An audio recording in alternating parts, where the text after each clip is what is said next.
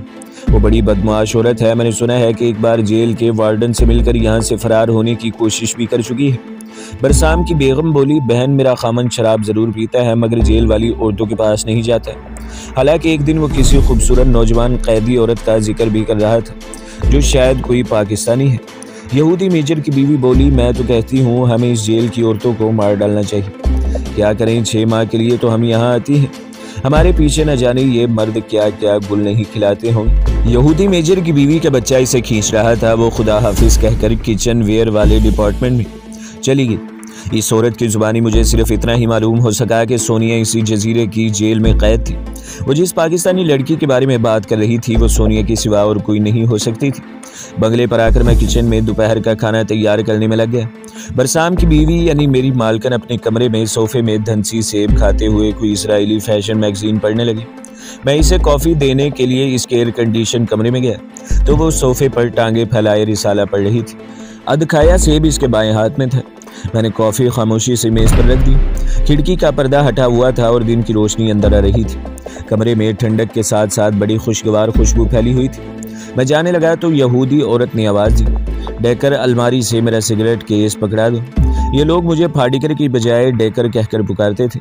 میں نے سلور کا سگریٹ کیس الماری سے نکال کر بیگم کو دیا اور اس کے ہاتھ دیکھ کر کہا، میڈم آپ کے ہاتھ کی لکیریں بڑی ونڈرفل ہیں۔ اس قسم کی باتیں عورتوں کی بڑی کمزوری ہوتی ہیں، چاہے وہ کسی ملک سے ہی کیوں نہ ہو اور کہاں سے تعلق رکھتی ہوں۔ ایسا میں نے جان بوجھ کر کیا تھا۔ اس بھاری بھرکم یہودی عورت کے پھیکے نیلے ڈیلے مجھے تکنے لگے۔ ارے ڈیکر، کیا تم ہاتھ کا علم جانتے ہو؟ میں نے کہا، یس میڈم، میں نے ایک انڈین جوگی سے یہ تھوڑا تھوڑا سیکھا ہے۔ یہودی بیگم نے اپنا ہاتھ میرے آگے پھیلا دیا۔ تو پھر بتاؤ ہماری قسمت میں کیا لکھا ہے؟ میں نے بیگم کا ہاتھ تھام لیا اور اس کے ہاتھوں کی عام قسم کی الجھی سی لکیروں کو غور سے دیکھنے لگا، جن کے خطوطوں اور زاویوں کو میں بالکل نہیں سمجھتا تھا، مگر میں انہیں اس طرح غور سے دیکھ رہا تھا جیسے ایک لکیر سے واقف ہوں۔ 2-3 بار میں نے سر کو اس بات میں ہلا کر ایک بار نفی میں ہلایا تو بیگم بولی، ڈیکر کچھ مجھے بھی بتاؤ، میری قسمت میں کیا لکھا ہے؟ کیا ہماری کوئی اولاد نہیں ہے؟ میں لکیروں پر جھک گیا اور مسکراتے ہوئے بولا، میڈم یہاں آپ کے ہاں 2 لڑکیوں کی پیدائش لکھی ہے۔ یہودی عورت خوشی سے تقریباً چلاتے ہوئے بولی، ڈیکر تم مذاق تو نہیں کر رہا؟ میں نے کہا، نہیں میڈم، 2 خوبصورت بچوں کو تو میں آپ کی ہتھیلی میں صاف صاف دیکھ رہا ہوں، مگر یہ 3 برس کے بعد ہو۔ وہ منہ لٹکائے ہوئے بولی، پھر تو ہم بوڑھا ہو گیا ہوگا، بچہ کیسے ہوگا؟ میں نے کہا، میڈم یہ بھگوان کی دین ہے، میری بات لکھ لیں، آپ کے ہاں اگلے 3 سال میں 2 بچے ہوں گے، ہم بھی یہاں ہیں، آپ بھی یہاں ہیں، پھر ہم آپ سے بڑا انعام لے گے۔ یہودی میڈم نے خوش ہو کر کہا، ہم تمہیں 50 روپیہ انعام دے گا، اور بتاؤ ہماری قسمت میں دولت بھی لکھا ہے۔ یہودی لوگوں کو میں نے بہت کنجوس پایا تھا، وہ پائی کے لیے لمبی لمبی بحثیں کرتے تھے، دولت سے زیادہ انہیں شاید ہی کسی شے سے پیار ہو۔ چنانچہ جب میں نے اس یہودی عورت کو جھوٹ موٹ یہ خوشخبری دی کہ اگلے برس اس کی لاٹری نکل آئے گی تو وہ اتنی خوش ہوئی کہ صوفے پر سے اچھل کر میرے قریب قالین پر آ کر بیٹھ گئی۔ مجھے معلوم تھا کہ یہاں ہر یہودی افسر نے لاٹری کے ٹکٹ خرید رکھے ہیں جو ہر سال طالبیب میں نکلا کرتی ہے۔ اس نے کہا، میں نے $10 لاکھ کی لاٹری کے 60 ٹکٹ خرید رکھے ہیں، میری لاٹری ضرور نکل آئے گی نا۔ پھر سے ہاتھ کی لکیریں دیکھ۔ میں جانتا تھا کہ وہاں 2-1 ماہ سے زیادہ نہیں رہ سکتا، کم از کم 1 برس تک وہاں رہنے کا تو سوال ہی پیدا نہیں ہوتا۔ چنانچہ میں نے اس کی ابری ہوئی ہتھیلی کی ایک لکیر پر انگلی رکھ دی اور کہا، میڈم یہ ہے آپ کی لاٹری کی لکیر، دیکھیں کتنی صاف نظر آ رہی ہے۔ میڈم کی تو خوشی کا کوئی ٹھکانہ ہی نہیں تھا۔ میں سوچنے لگا کہ اگر اتفاق سے اس کی $10 لاکھ کی لاٹری نکلے تو اس کا کیا حال ہوگا۔ اب میں اپنے مطلب کی طرف آنے لگا۔ میں نے اس کے ہاتھ کی لکیروں کو ادھر ادھر سے دیکھا، پھر دوسرے ہاتھ کو دیکھنے لگا۔ اب میں نے سر کو فکر مندانہ انداز میں نفی میں ہلایا، کیوں کیا بات ہے ڈیکر، تم کو کیا نظر آیا ہمارے ساتھ؟ میں نے کہا میڈم اگر آپ صاحب کو نہ بتائیں تو میں عرض کر دوں، پہلے وعدہ کریں۔ یہودی عورت ایک دم سنجیدہ ہو گئی، بولی ڈیکر میں جانتی ہوں انڈین لوگ بڑے زبردست قسم کا حال بتانے والے ہوتے ہیں۔ ہم تم سے وعدہ کرتے ہیں کہ تمہارے صاحب کو ہم کچھ نہیں بتائے گا، تم بولو ہمارے ہاتھ میں کیا لکھا ہے۔ میں نے ہاتھ کی لکیروں پر ایک بار پھر نظریں جما دی اور کہا میڈم آپ کے صاحب بڑے اچھے ہیں، وہ آپ سے بہت پیار کرتے ہیں، پر میں دیکھ رہا ہوں کہ آپ کے صاحب پر ایک دوسری عورت اپنا سایہ ڈال رہی ہے۔ وہ چونک کر بولی تم ٹھیک کہتے ہو، مجھے پہلے ہی شک تھا، یہ وہی پاکستانی لڑکی ہے، میں اسے زندہ نہیں چھوڑوں گی۔ پھر اپنا ہاتھ میرے آگے کر کے بےتابی سے بولی وہ کیا کر رہی ہے، مجھے بتاؤ، جلدی بتاؤ، وہ مجھ سے میرے خاوند کو چھین تو نہیں لے گی؟ تیر ٹھیک نشانے پر لگا تھا۔ میں نے کہا میڈم ایسی کوئی بات تو نظر نہیں آتی، لیکن یہ پاکستانی عورت مجھے بڑی چالاک لگتی ہے، اس کا ستارہ زحل ہے جو بڑا منحوس سے ہوتا ہے، اگر آپ نے کوئی اپائے نہ کیا تو وہ آپ کے خاوند کو اپنی طرف راغب کر کے آپ کو نقصان پہنچا سکتی ہے۔ یہودی عورت فکر مند ہو گئی، کہنے لگی ڈیکر تم ہی بتاؤ میں کیا کروں، میری تو سمجھ میں نہیں آتی، یہ عورت خدا جانے کہاں سے پکڑ کر یہاں قید میں ڈال دی گئی ہے، میرے خاوند نے تو مجھے اتنا ہی بتایا ہے کہ یہ کوئی جاسوس ہے، مجھے بتاؤ میں اپنے خاوند کو اس بدمعاش عورت کے اثر سے کیسے محفوظ کر سکتی ہوں۔ میں نے کہا میڈم آپ صرف یہ معلوم کریں کہ یہ عورت جس جگہ قید ہے وہاں آس پاس کوئی حوض تو نہیں ہے، اگر وہاں کوئی حوض ہے تو میں آپ کو ایک تعویذ لکھ کر دوں گا جو آپ اس حوض میں ڈلوا دیں، بس میرا تعویذ اپنا کام شروع کر دے گا اور یہ عورت آپ کے خاوند کا کچھ نہیں بگاڑ سکے گی۔ میڈم بولی یہ کوئی مشکل بات نہیں، میں آج ہی تمہارے صاحب سے معلوم کرتی ہوں۔ میں نے جلدی سے کہا لیکن میڈم اس بات کو راز میں رکھنا بہت ضروری ہے، اگر کسی کو ذرا سے پتہ چل گیا کہ میں آپ کی خاطر کوئی تعویذ لکھ رہا ہوں تو اس تعویذ کا اثر جاتا رہے گا، پھر آپ کو کوئی فائدہ نہیں پہنچ سکے گا، بلکہ ممکن ہے تعویذ الٹا کام کرنا شروع کر دے اور آپ کے ہاتھ سے آپ کا صاحب نکل جائے۔ وہ جلدی سے اٹھ کر صوفے پر بیٹھ گئی اور بولی میں کسی سے اس کا ذکر تک نہیں کروں گی، تم تعویذ تیار کرنا شروع کر دو۔ وہ اٹھ کر کمرے میں پیچ و تاب کھاتے ہوئے ٹہلنے لگی۔ اب ضرورت تھی کہ اس کی حد سے بڑی ہوئی بے چینی کو کم کیا جائے، کیونکہ یہ میرے حق میں نقصان دہ بھی ثابت ہو سکتی تھی۔ چنانچہ میں نے کہا میڈم آپ کو بے چین ہونے یا فکر کرنے کی ضرورت نہیں، ایک بار آپ یہ معلوم کر لیں کہ جہاں یہ پاکستانی لڑکی قید ہے وہاں ارد گرد کوئی پانی کا حوض ہے کہ نہیں، بس اس کے بعد آپ بھول جائیں، سارا کام میرا تعویذ خود بخود درست کر دے گا، یہ عورت آپ کا بال تک بیکا نہ کر سکے گی۔ میرے اتنا کہنے سے وہ مطمئن ہو گئی، کہنے لگی ڈیکر میں تمہیں بہت انعام دوں گی، تم تعویذ بناؤ، ہم آج ہی پانی والے حوض کے بارے میں معلوم کر لے گا اور فکر نہ کرو، ہم کسی کو اس کے بارے میں کچھ نہیں بتائے گا۔ میں نے ہاتھ باندھ کر سلام کیا اور سر جھکائے باہر نکل گیا تو اس نے آواز دے کر مجھے پاس بلایا اور کہا ڈیکر تم بھی اس کا ذکر کسی سے مت کرنا، اس میں میری بے عزتی ہوگی کہ میرا خاوند مجھ سے پیار نہیں کرتا، یہاں کی عورتیں میرا مذاق اڑائیں گی۔ میں نے کہا میڈم میں تو آپ کا نوکر ہوں، میں کس سے بات کر سکتا ہوں، آپ اطمینان رکھیں، آپ کا راز میرے دل میں محفوظ رہے گا، میں خفیہ طور پر آج ہی سے تعویذ بنانا شروع کر دیتا ہوں۔ شاباش ڈیکر تم بڑا اچھا آدمی ہے۔ اتنا کہہ کر بھاری بھرکم یہودی میڈم نے اپنے آپ کو صوفے پر گرا دیا اور میں کمرے سے باہر نکلا۔ میری چال کافی حد تک کامیاب رہی تھی، اس کی مدد سے میں اس قید خانے کا حدود اربا معلوم کر سکتا تھا جہاں سونیا قید ہے۔ اس قید خانے کے بارے میں اب میں مزید معلومات حاصل کرنے کی پوزیشن میں تھا۔ میں نے چیف سیکیورٹی آفیسر کی بیوی کو اپنے ہاتھوں میں لے لیا تھا، اگر میں اسٹور میں ان عورتوں کی برانی گفتگو نہ سمجھ سکتا تو یہ چال نہیں چل سکتا تھا۔ تعویذ کیا بنانا تھا، وہیں سے سفید کاغذ کا ایک ٹکڑا لے کر کچن میں بیٹھ کر اس پر آڑی ترچھی لکیریں ڈالی، جس طرح کے نجومی لوگ ذائچہ تیار کرتے ہیں، کھانے بنائے، اس میں کہیں کہیں ہندی کے کچھ الفاظ یوں ہی لکھ دیے اور اسے طے کر کے یہودی میڈم کے لیے تعویذ تیار کر لیا۔ اسی شام میں نے اسے تعویذ دکھا کر کہا کہ میں نے اسے تیار کر لیا ہے، اب جیل خانے کے ارد گرد کوئی تالاب یا حوض ہو تو میں اسے خود وہاں جا کر منتر پڑھنے کے بعد پانی میں ڈال دوں گا۔ میڈم بڑی خوش ہوئی، رات کو اس نے اپنی یہودی خاوند یعنی چیف سیکیورٹی آفیسر سے مطلوبہ معلومات حاصل کر لی۔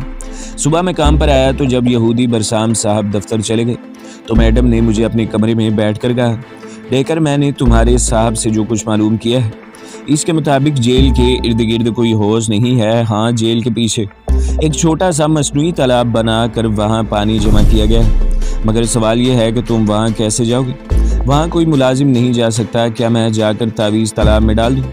تم نے پہلے تو کہا تھا۔ میں نے کہا وہ میں نے ذائچہ بنانے سے پہلے کہا تھا میڈم، اب میں نے تعویذ پر ذائچہ بنایا تو دیکھا کہ آپ کے تالے پر بھی زحل پڑا ہے، یوں آپ کا جانا ٹھیک نہ ہوگا، زحل آپ کے خلاف ہے، وہ اس تعویذ کو بے اثر کر سکتا ہے، میرے تالے میں قمر ہے،